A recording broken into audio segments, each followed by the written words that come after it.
welcome to your second reflection point. You might have noticed that from the first one, if you're good at playing Spot the Difference, that I have replaced someone. I've replaced Jono. As Jono is just on the tech over there. Jono, don't touch that big red button.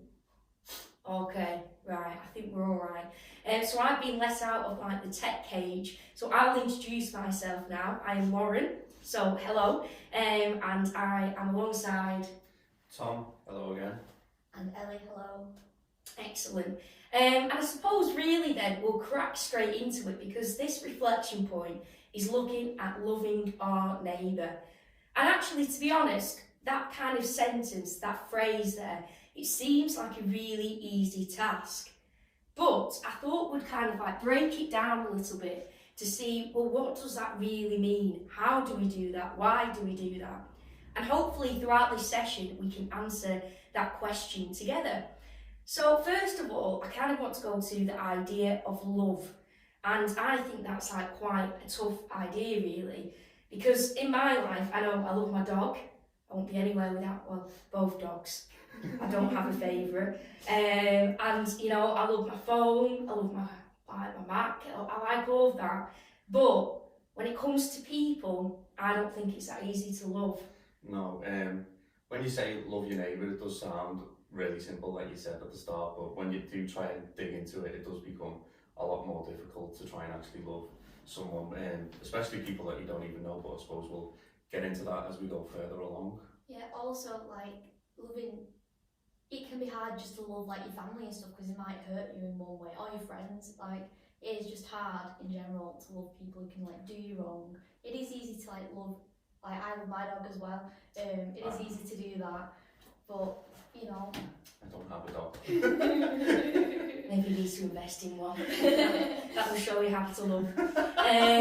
Very good. And then if we're looking at love, we need to look at our neighbour, because Tom, you're completely right. That idea of neighbour, what on earth does that mean? Who is our neighbour? I just thought, you know, have you got any ideas on that before we continue? Well, your standard definition, neighbour. Right now, I guess you two are my neighbours because you sat next to me, or your next door neighbours. That makes perfect sense. I get that. Ellie? I would just think of my next door neighbour, to be honest. That's who I'd think of. All right, okay. Do you know your next door neighbour's name? No. Well, there we go, loving your neighbour very well. But I suppose then, I've got maybe a different way to show this, because I've got a challenge for you. And I've got a challenge for you lot back at home as well. What's going to happen is, I want you to get like a pen, some paper. You can pause the video right now if you need to. And I want you to do or create something a little bit like this. So, I'm going to create a circle, and in there, that is me. And then I'm going to bigger circle, that's going to be family. A bigger circle, I should have used a different pen, is going to be the community. And the last one, the final one, that bigger circle, that's going to be the world. Now, I'm going to give Ellie and Tom, are you ready for this? This is your challenge. I'm going to give you 1 minute to write as many people as you can into this category. As a hint, don't use this pen, because it's not any good. But here's your board. I've got a timer here, and I want to see if you lot back at home can beat and get more different people in these categories than these two can in 1 minute. So, when you're ready, okay, right. You have to write them down, though. Oh. Yeah, get cracking. This is not a good start, I'll be honest. Well, obvious family, mum, dad, Aunties, uncles, grandparents. Oh, getting down to 30 seconds nearly. Right, siblings, yeah. Community, Teachers. okay. Handwriting's really bad, sorry. Um, People who work in shops. yes, shopkeepers. Shop people. Because We all like shop people. you've got to be nice to shop people. Right, the next one would be like like, The well. yeah. So let's 10 seconds remaining. Celebrities. Yeah, I don't know. Celebrities. Yeah, interesting. Random people on the street. What? Three, Randomness. and 1. Randomness, right. Oh. Well, let's see how many you got all in total. You told me, I can't work out your handwriting. 1, so. 2, 3, 4, 5, 6, 7, 8, 9, 10. 10. Do you want 10 to- in a minute. Blimey. Do you want me to read them out to you? Go on, who have you got? In family, we've got mum, dad, aunties, uncles, siblings, grandparents. In the community, we've got teachers and shop people. And in the world, we've got celebrities for some reason and randomers for some reason. Random people on the street. Yeah. There we go. Okay, that's interesting that you class them as your neighbours. But I suppose really this challenge, and hopefully you doing it back at home as well, you would have found that kind of when you're looking at your family, when you're looking at your community, it's quite easy to think of people. It's quite easy to think of those neighbours beside you. But when you do extend it to the world, there's a bigger question, isn't there? It's like, well, the world, who is my neighbour? Like, is it that person on the other side of the world to me? Is it that person perhaps who I don't like back at school?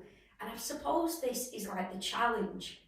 But I think we've got something to help us with this. Yeah, to help us think about what loving our neighbour means and who our neighbour actually is, we have a reading from the Bible, from the Gospel for you. I'm sure you've heard of it before. It is the story of the Good Samaritan.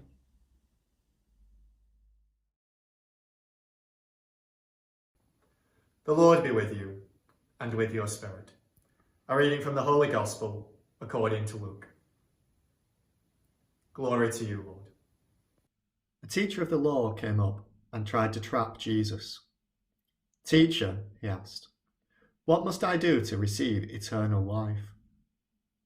Jesus answered him, what do the scriptures say? How do you interpret them? The man answered, love the Lord your God with all your heart, with all your soul, with all your strength, and with all your mind. And love your neighbour as yourself. You are right, Jesus replied. Do this, and you will live. But the teacher of the law wanted to justify himself, so he asked Jesus, who is my neighbour? Jesus answered, there was once a man who was going down from Jerusalem to Jericho when robbers attacked him. They stripped him and beat him up, leaving him half dead. It so happened that a priest was going down that road, but when he saw the man, he walked on by on the other side.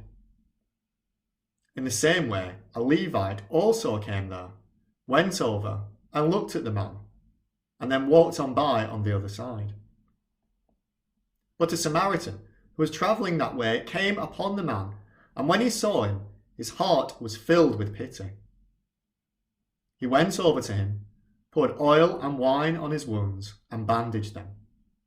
Then he put the man on his own animal and took him to an inn, where he took care of him. The next day, he took 2 silver coins and gave them to the innkeeper. Take care of him, he told the innkeeper, and when I come back this way, I'll pay you whatever else you spend on him. Jesus concluded, in your opinion, which one of these 3 acted like a neighbour toward the man attacked by the robbers? The teacher of the law answered, the one who was kind to him. Jesus replied, you go then, and do the same. The Gospel of the Lord. Praise to you, Lord Jesus Christ. I really like the story of the Good Samaritan. I really enjoy the message and find it, quite helpful. But I've done a bit of research about the story and the characters within it, and I'd like to just talk a little bit about what I've understood from that research. So, obviously we've got our 4 characters in the story. We've got the man who's attacked, the injured man, the priest, the Levite, and the Samaritan. I'm sure you probably already know that Jews and Samaritans didn't get along very well, traditionally considered enemies of each other. But what I found most interesting about the story, I did some research about the priest and the Levite, because you know they obviously see the injured man, but just decide to walk on by and ignore him.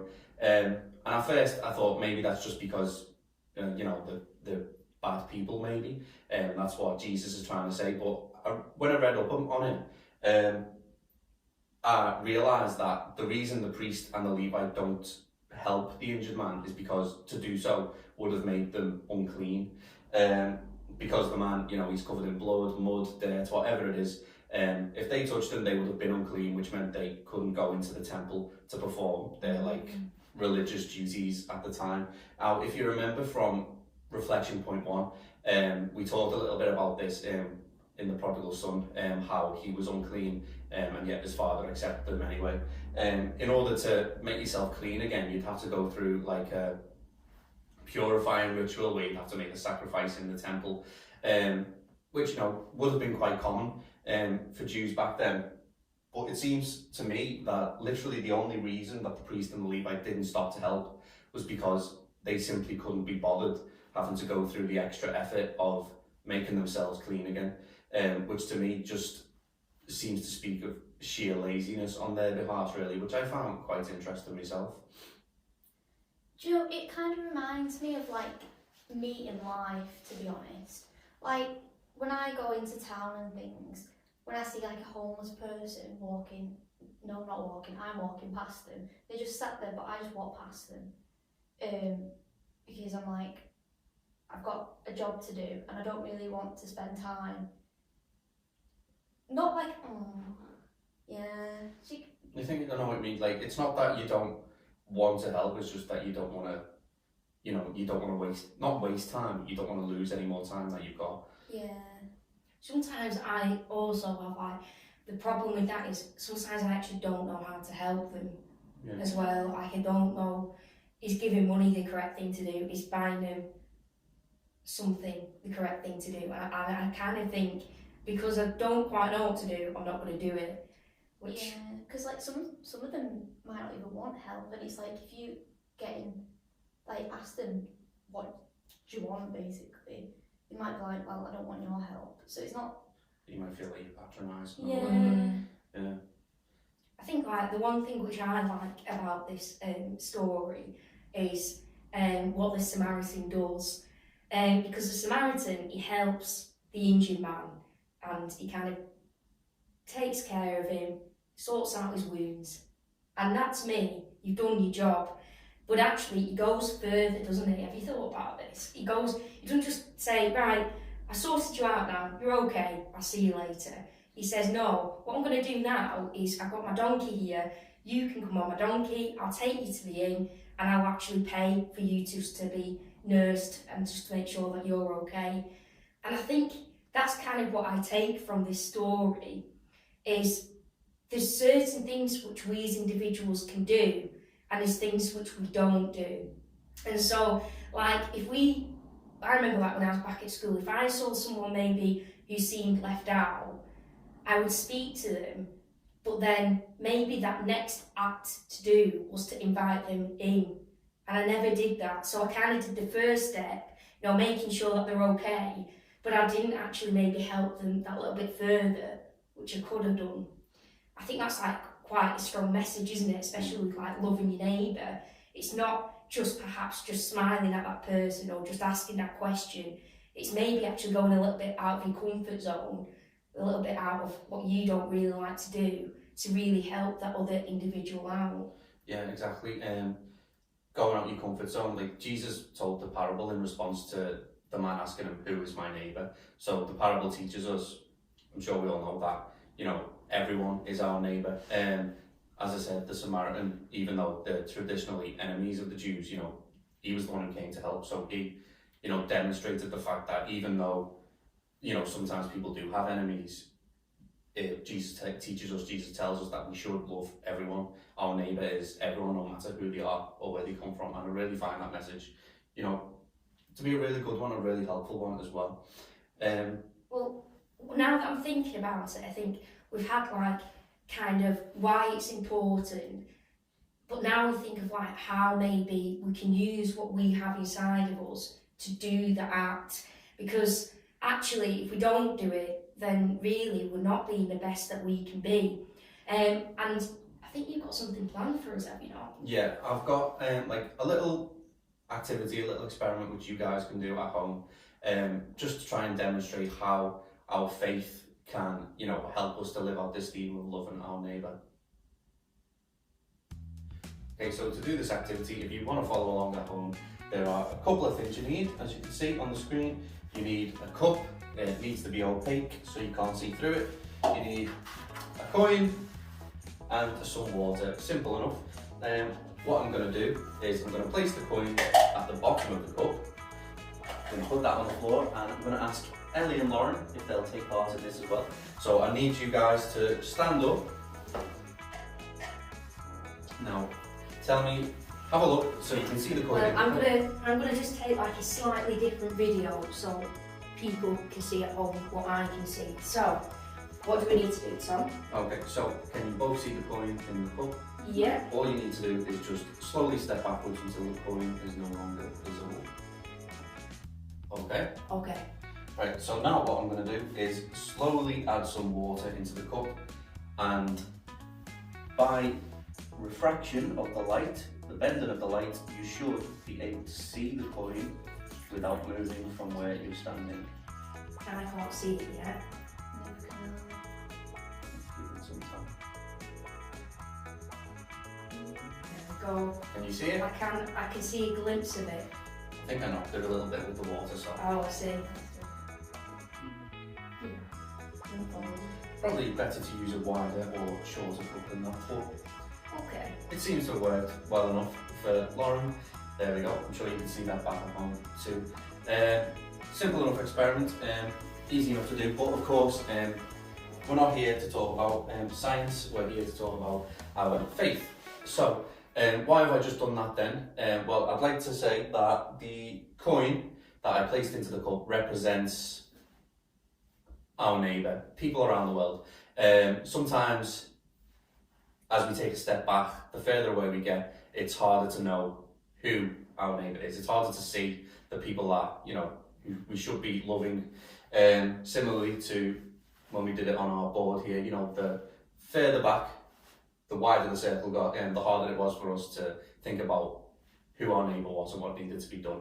But when I added the water, gradually the coin became visible, our neighbours became visible as well. So the water represents our faith, the teachings of Jesus telling us that we should love our neighbour and who our neighbour is. As we add our faith into the cup, into the world, the neighbours, the community, the world, it becomes more visible, and we can then see who our neighbour is and who we need to be loving, who we need to be helping.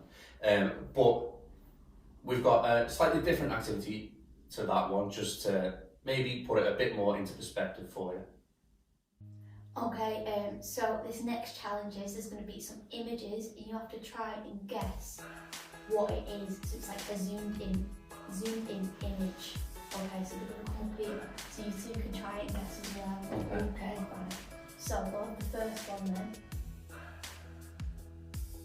I got that straight away. Yeah. Okay. Something which I particularly enjoy as a snack. Ooh, I believe it is a cookie. right. You see, Yeah, let's have a look. it is Hey. a cookie. Well done. I don't know if you got that, Chocolate but cookie. Easy. right. Let's see what the next one is. Mm. So it's a bit harder. See if you can try and guess what that one is. It looks a bit like a vinyl disc, but someone's painted it. Oh, I know what it is. I've got it. Oh. I've got it. I'm not sure. I think it is. I think it's the end of a battery. Oh, good guess, Tom. I'm just going to stick with painted vinyl. Alright, I'm going to see what it is then. Yes. Well Well done, done. Lauren. Well Thank done. you. Thanks everyone. Okay, right. Next one then. What on earth is that? Can you guess at home what do you think it is? Looks like a tub of tin foil when you. Oh yeah, it does, doesn't it? I was thinking like when you do crafts and you want like that zigzag kind of edge. Oh, or zigzag Okay, scissors. good guess. Zigzag scissors. Yeah, but some kind of other way possibly. Yeah, maybe. Let's see what it is then. Oh, Yeah. that was a tricky one That actually. was, yeah. So well done if you got that at home. Okay, the next one then. It's an interesting one. See if you can try and get that. What do you I think? think I know exactly what this is. One and one. I think I've got no idea what this is. I think it's a marker for, currently being COVID-19, of the distance between you have to be to the other person. Oh yeah. Good guess. I was thinking it was a yellow zebra crossing. Oh, it could be. Very interesting. Well, let's see what it is then. See if you got it at home. Oh, of course it is. Ah. It's 1 foot. Oh yeah. See, we've just been conditioned to think that everything's about COVID. Yeah, I know. Alright, let's go to the next one. It's a tiger. It looks hairy.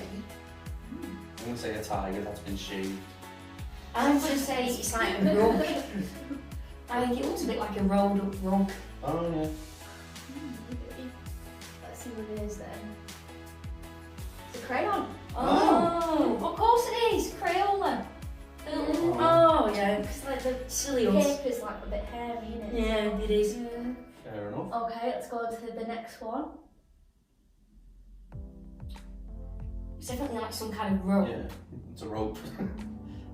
Oh yeah. Is it just a thick Is it rope? just a rope? Like, what do you do? What's that game? Which Tug of war. tug of war. I think it's a tug of war rope. That's very Tug of war specific. rope. Or a horse's mane that's been plaited.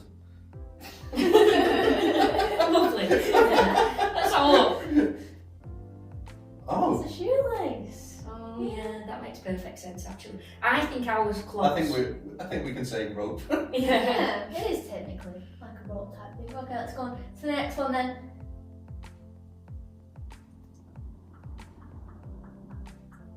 I know what this one is. Oh, I've got it. oh. I've got it. I'm on it. Okay.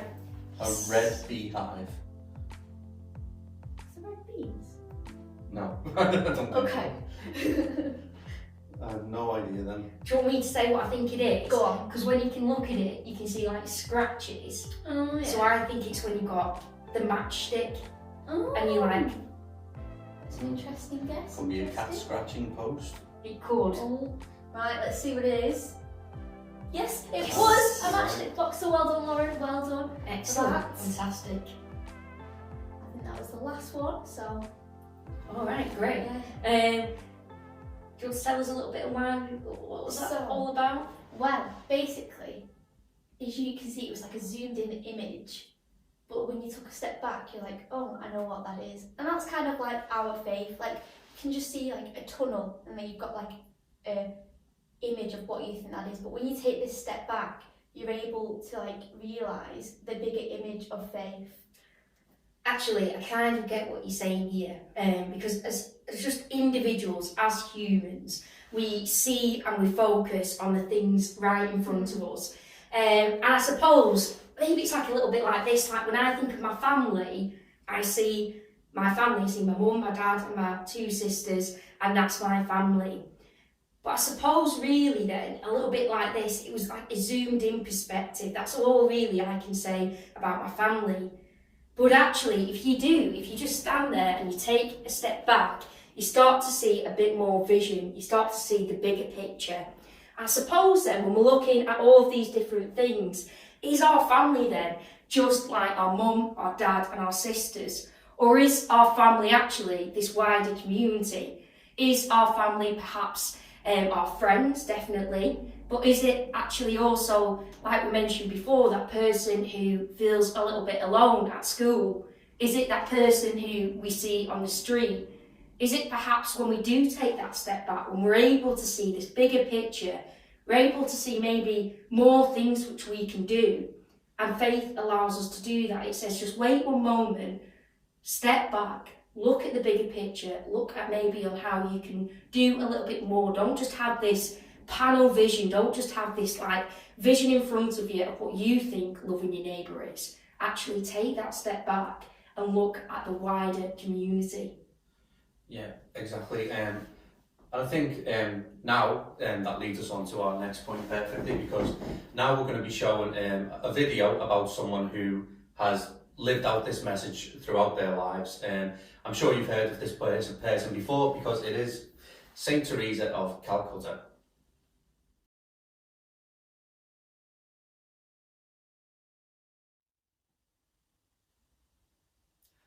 So when we were thinking about which saint and inspirational figure might be a good one to use for this particular reflection point about how we can love our neighbour and how we should love our neighbour,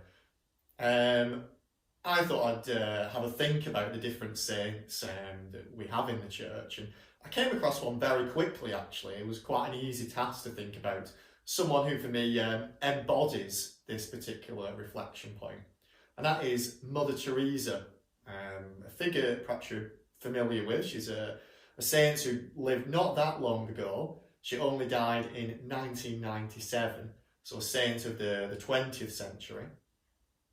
And so I just thought I'd maybe explain why I came to that conclusion, why I think Mother Teresa is a saint that does embody this particular reflection point, why she might be an inspirational figure to you at this moment as you're trying to live out the gospel message and trying to put into practice your faith, trying to live out the faith in action, a word in different ways.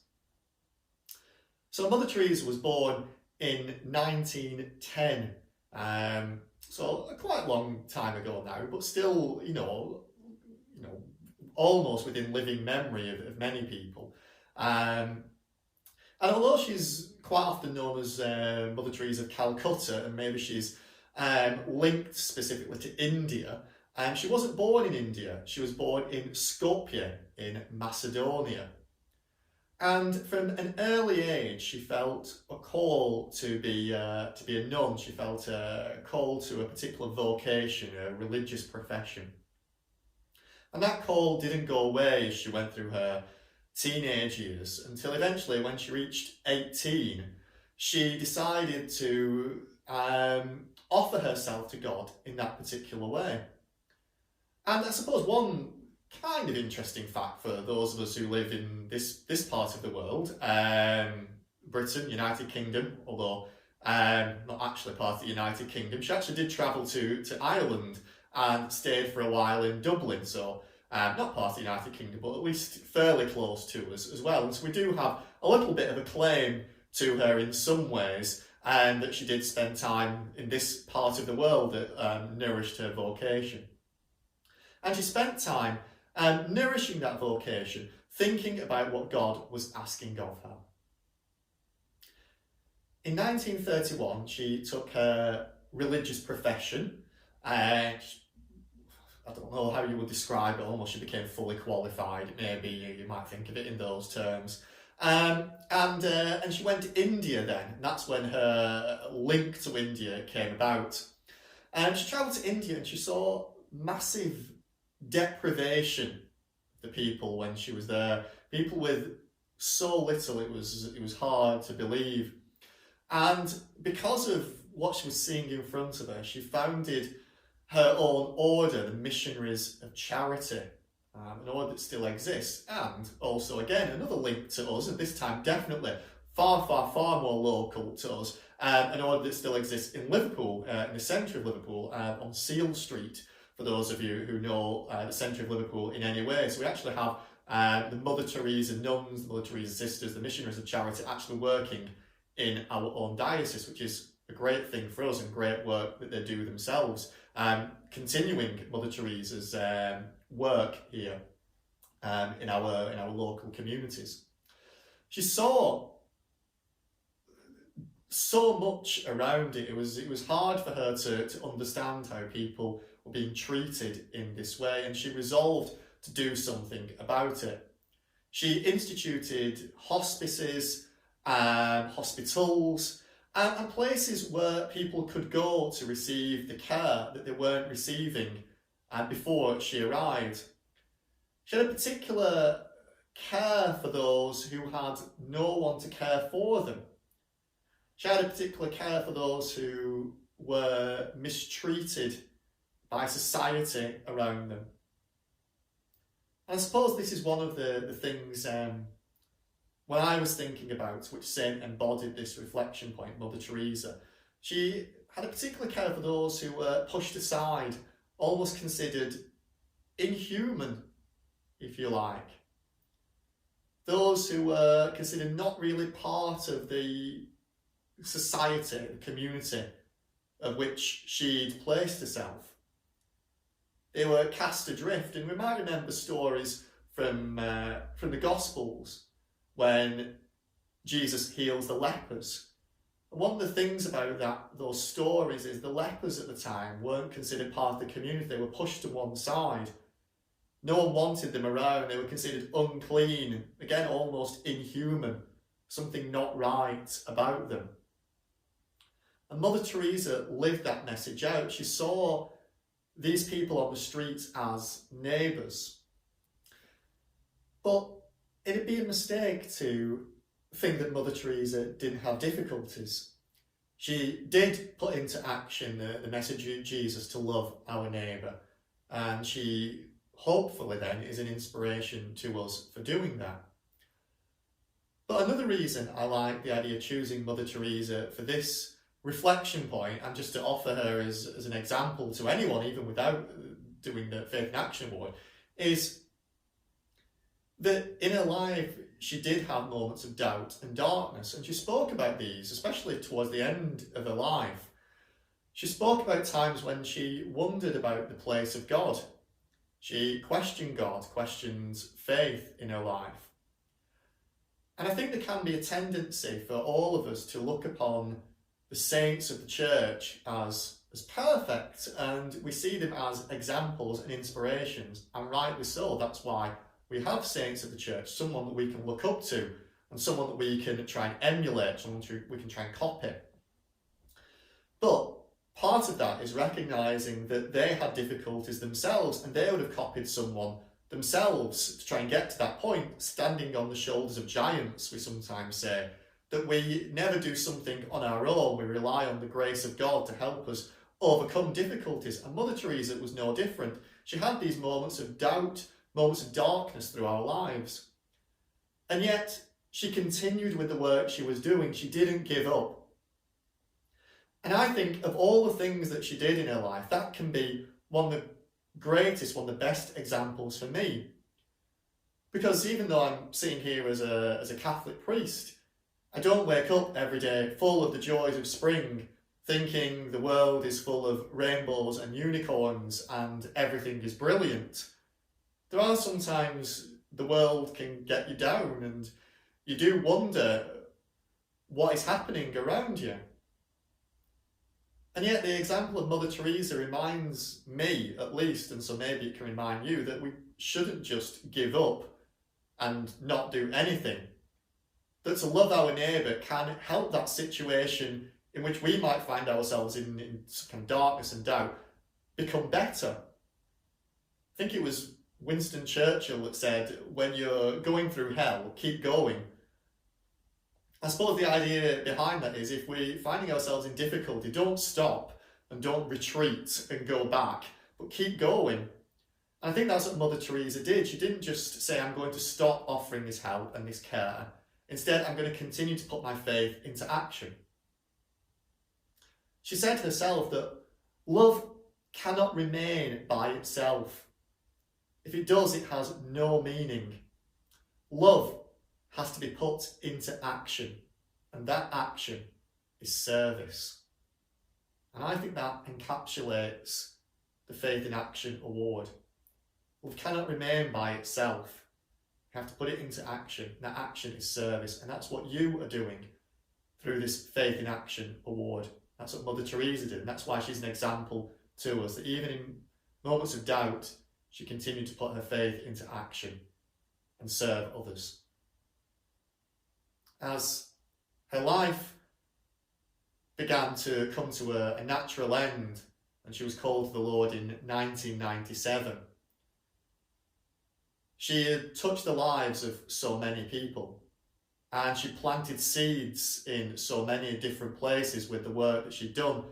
In 2013, there were 700 missions, so places that have been inspired by the work of Mother Teresa, like the one I referred to earlier in Liverpool. So 700 of those in 130 different countries. She was recognised herself for the work that she'd done in 1979 when she was awarded the Nobel Peace Prize. There's a prize for receiving that award of over $190,000, and of course she didn't accept the money and gave it to charity immediately. She's a living embodiment of what it means to love our neighbour, and so she's an example to us of how we can love our neighbour in turn. Knowing all the great work that Mother Teresa had done personally as he met her in life, Pope John Paul II beatified Mother Teresa in 2003, made her a blessed, and then only shortly after, in 2016, Pope Francis canonised her, made her a saint. I think a living example to us of how we can love our neighbour by doing these acts of kindness, and doing them even in moments when we might be unsure ourselves of the worth of what we're doing, but to continue to act in love and service of others. At her canonisation, when she became a saint, Pope Francis said these words: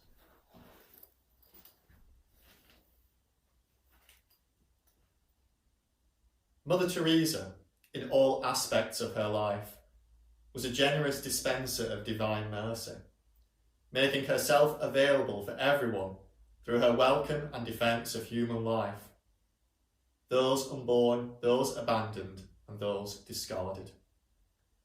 She bowed down before those who were spent, those who were left to die on the side of the road, seeing in them their God-given dignity. She made her voice heard before the powers of this world, so that they might recognise their guilt for the crime of poverty that they have created. Mother Teresa, a great example of how we can love our neighbour.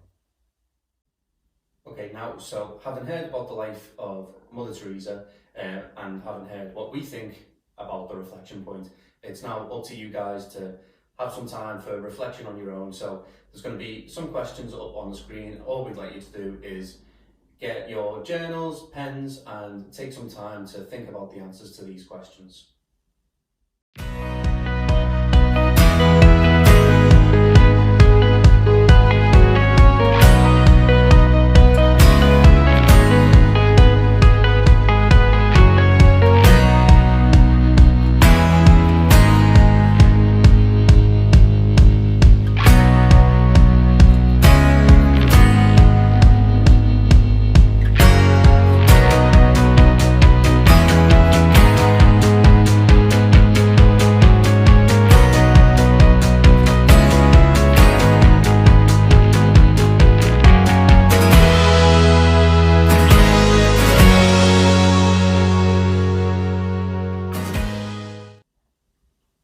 So now that you've done that, we're going to take some time now amongst ourselves to see if we can come up with some answers for those questions as well. I'm sure your answers will be probably a lot better than ours, but we'll see how we go along. So, question 1, can I love someone I don't know?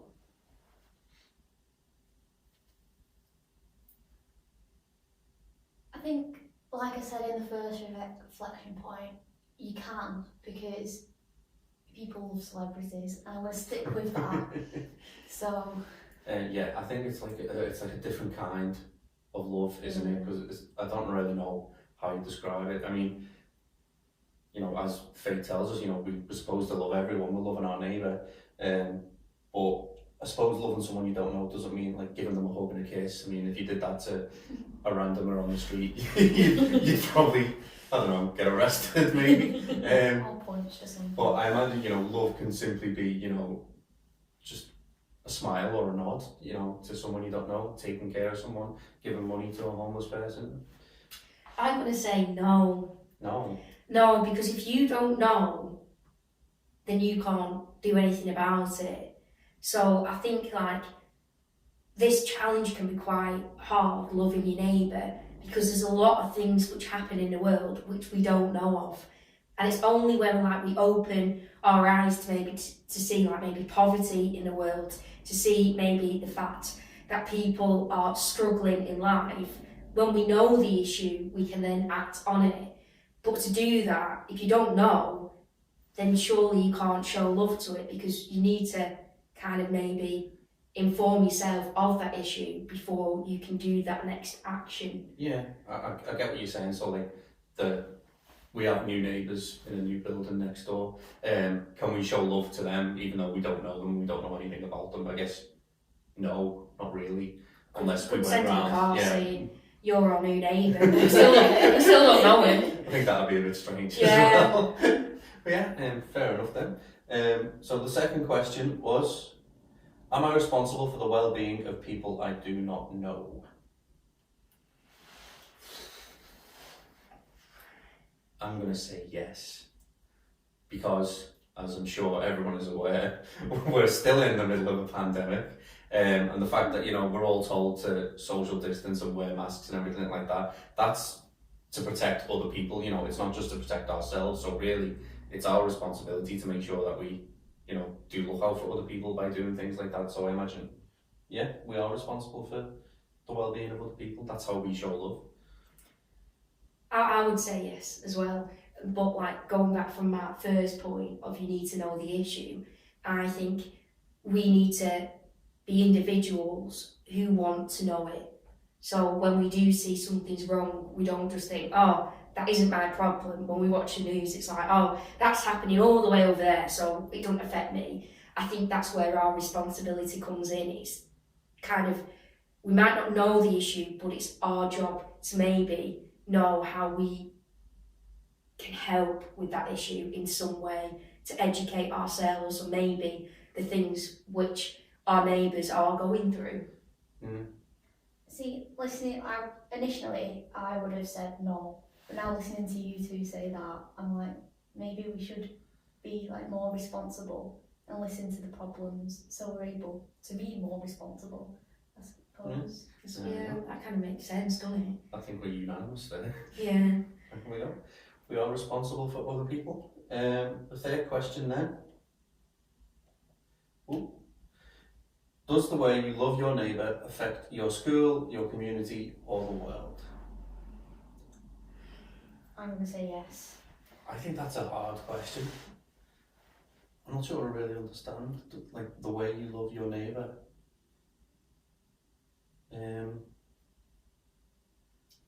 Oh yeah, I'm going to say yeah, because if you like show a bit of hatred like towards someone in your school, it's obviously going to make it quite an uncomfortable situation.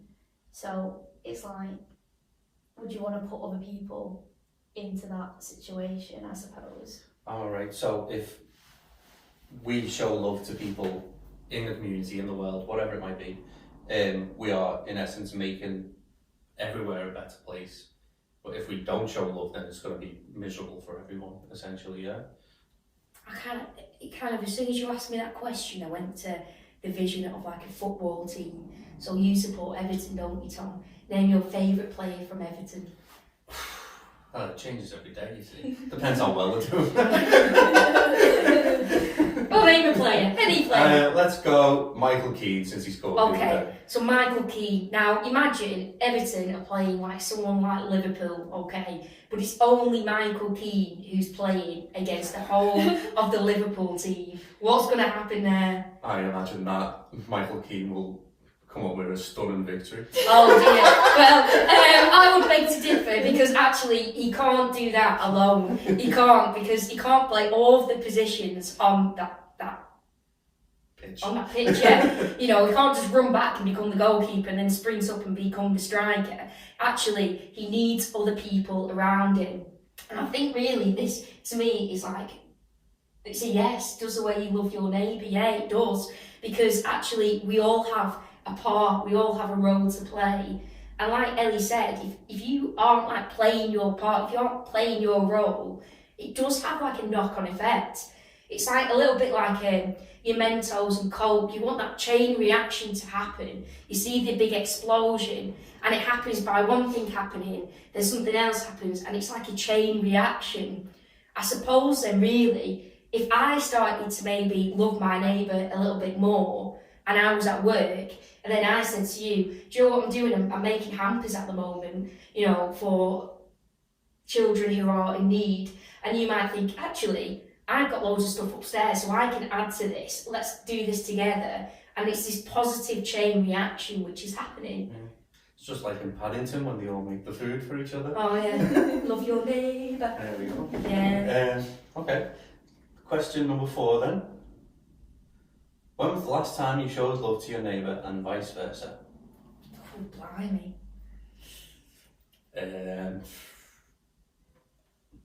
I went to shop for you 2 yesterday. That's showing love to my neighbour. Yes. I suppose, is it these small acts, or is it the big acts? It's like, To what extent? yeah, it's like waving at someone, smiling at someone. Is that showing love to your neighbour? I'm sure it is. Yeah, I think it is. I think little acts of kindness do make up a Yeah, bigger image, I suppose. it's like a chain reaction again. Because like today, like before we started recording, Tom just left the room, and when he came back in, he got us all a Diet Coke. And that made me like quite happy. I like Diet Coke, and it's strawberry flavoured as well. But actually, is that then an act of kindness? Because it's just something very simple, but I was thinking, oh, that's nice, that. Yeah, little acts can make someone's day, I think. Yeah. So you don't have to completely change the world to love your neighbour, but by loving your neighbour, you change the world. That's right? it. Copyright. Yeah. I don't know when I've done it. I don't love my neighbour. Also, because like you see a lot of things on media, like because people might be feeling lonely now, like in lockdown and stuff. Just sending a text to someone you haven't spoke to in a while, is that an act of kindness? Because you're thinking of them, so maybe it's like, oh, they've been thinking of me. That's quite a nice feeling, I suppose. I don't know. I'm either doing something terribly right or terribly wrong, because I'm either doing these small acts which I don't recognise, but actually they are them tiny things and I just don't really think about it and I do it, or I'm not doing them at all. I'd like to think it was the first one. Well, we don't think you're evil, so I'm sure, Well, I'm sure that's you good, are. yeah. So, Alright, so move on to last question then. What has stopped you from loving your neighbour in the past? I'm going to go back to when we were talking about the Good Samaritan and the priest and the Levite not being bothered, just out of sheer laziness. It might just be that, you know, like when you said you see a homeless person on the street, you might not know how to help, but you also might think, you know what, I can't be bothered dealing with this today, I don't have the time. So it might just be laziness that's stopping you from, I don't know, doing the right thing, essentially. I'd say that was true for me anyway. I think like one of the hardest things for loving your neighbour is actually something which we've not even touched up on today really, and it's when you have to learn to forgive. I think that can be such a hard element to loving your neighbour, because it's like when things do go wrong, like maybe when your best friend does that thing, lies about you, sends that thing out, or whatever it is, and it's like, you've hurt me and I now need to be healed, and if I'm not healed then I can't love you again. And so it's like, it's learning how wisely, I think, we can use that other attribute of forgiveness. And forgiveness is so hard when people do betray you, when you actually do feel hurt. It's how then do you step on from that to think, you have hurt me, I'm upset about this, but we can move forward from this. And that's like being one big thing which I've had to learn, I'm still learning now, is forgiving individuals who perhaps have done me wrong, but I also need to think as well from the times where I've done others wrong as well, and I've needed forgiveness from others. So I think that forgiveness for me is a big one, because that's what can restrict me and perhaps can restrict others from forgiving me to live out this message. Yeah, I think that's a really good thing to say, Yeah, I agree with you, because like one thing that stopped me from loving my sister would be if she woke me up in the morning. So that would be one point where I've not been able to love my neighbour because I don't like being woken up. So Gosh, it's quite hard then to get into yes, get liked by you. Ellie, it's time for work. It's 9 o'clock. Right, I don't like you now. Oh, do you know Excellent. another point? Setting an alarm 4:30 in the morning. We did that to Ellie on her Alexa because we thought it'd be funny. So, and that's why we don't get on. We don't hate each other because of that very moment there. Let's end it there before we come to blows. But we have got like one final question which we can't answer because we aren't running the award ourselves. And this is your question, and this is hopefully going to help you to progress in the award this year. So your last question is this. So how have you lived out this message of loving your neighbour so far? What things, perhaps it's helping that wider community, perhaps you've been doing that cake sale, that food bank work, perhaps you have been like fundraising money for causes around the world. What have you been doing so far? Or is it like we mentioned before, is it them small acts? Are they just tiny things which, when they accumulate all together, they have this big impact on loving your neighbour? So maybe have a think and write down, what are you already doing to live this message out? And the second part of that question then is, what more can you do? Perhaps, today you watched us, you've seen us work, you've seen us talk about loving your neighbour.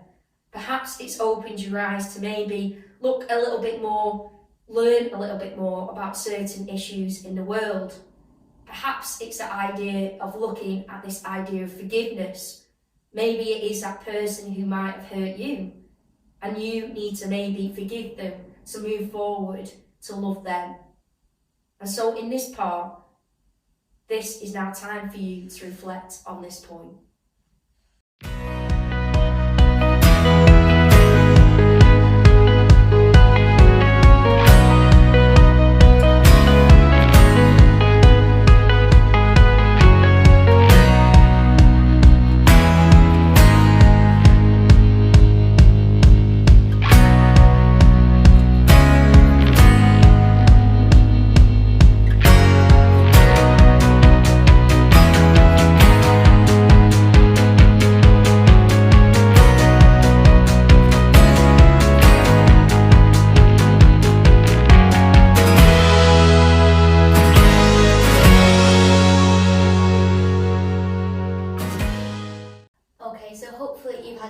To answer all of them questions, and with us discussing them are able to understand what's happened throughout reflection point 2.